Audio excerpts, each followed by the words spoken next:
Stop clinging to successful people, get a life, my sister had said mockingly at her job celebration. They say the louder the bark, the smaller the bite.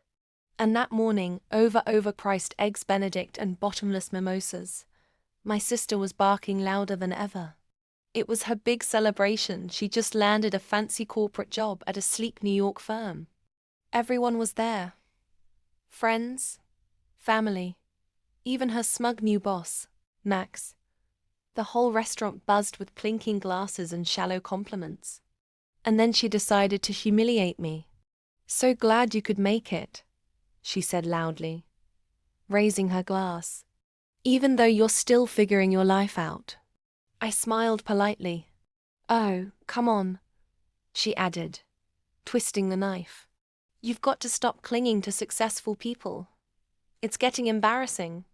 Laughter followed, hers the loudest. I didn't flinch. I just sipped my orange juice, watching her like a lion watches a deer, completely calm. Before the pounce. You see, what Olivia didn't know was that 3 months ago, I bought into the company she was bragging about. Quietly, through an alias. I now own 60% of it. And last week, I signed her onboarding papers. As CEO. That's right. I was the one cutting her paycheck. While she thought I was out here figuring things out, I was building things she couldn't even pronounce. She thought I was the charity case, but I was actually the bank. She clinked her glass again. To success and to those who can recognize it when they see it. That was my cue. I stood up slowly. "I'd like to say something," I said. She rolled her eyes. "Here we go." I pulled out a document and placed it in front of her. "This is your contract." She blinked. "What?" "Your employment contract. I signed it last week as your new boss." The table went silent. "You're clinging to success, all right," I said.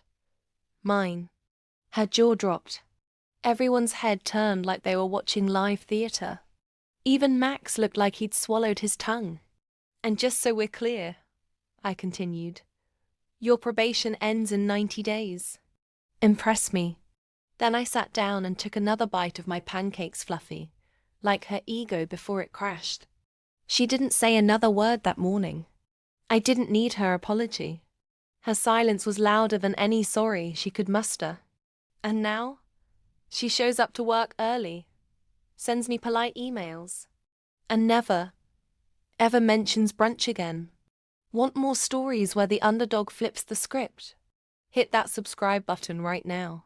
Because in this world, revenge isn't just served cold, it's served with receipts. Watch. Laugh. Learn. And remember, never underestimate the quiet ones.